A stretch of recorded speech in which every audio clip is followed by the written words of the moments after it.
I'm a big believer in opening up the lines of communication between folks. That's why I admire people who speak more than one language.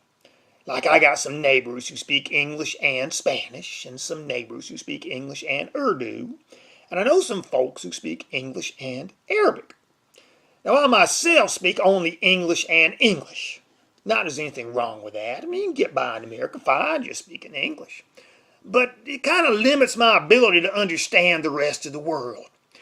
And I have in the past tried to learn foreign languages, tried to pick up some Italian, a little bit of Spanish, studied Russian for a short time and some French, but none of it really stuck. So I think what I need to do is pick one language and focus on that language. And I decided the language I'm going to study is Scottish.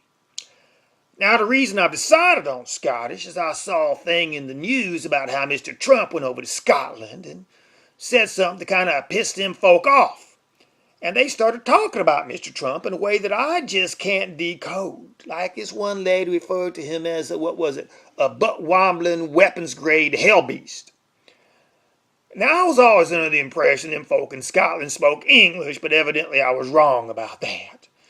And so when I heard that another fella called him, a weasel-headed tit trumpet, well, that just went right by me like a fastball.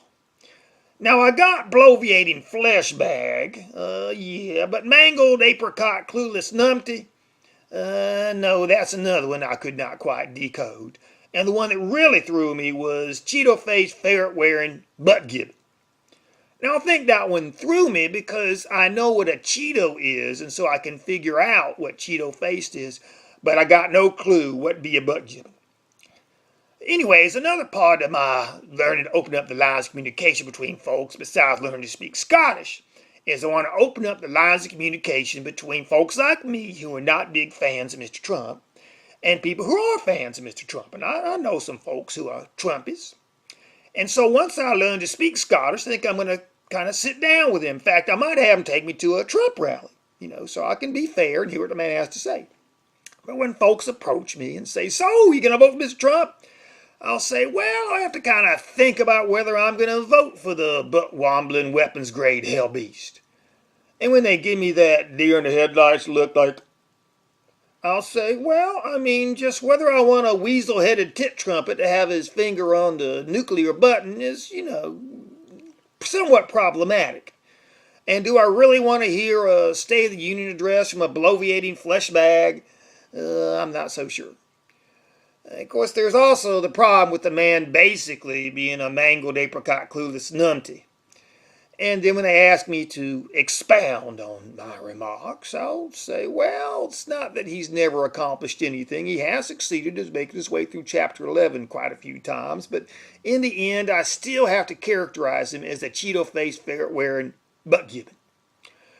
Now, by doing that, I think I will, open up the lines of communication, because first I'll give them a taste of the Scottish language, and secondly, I'll, explain to them how I feel about the weapons-grade hellbeast butt-gibbon. And I don't suggest all y'all do that too. So I really think you should go to YouTube and start studying up on Scottish, so when you meet folk that are supporters of Trump, you can kind of educate them as to how to understand the rest of the world before they vote for the bloviating fleshbag, clueless numpty, weasel-headed tit trumpet.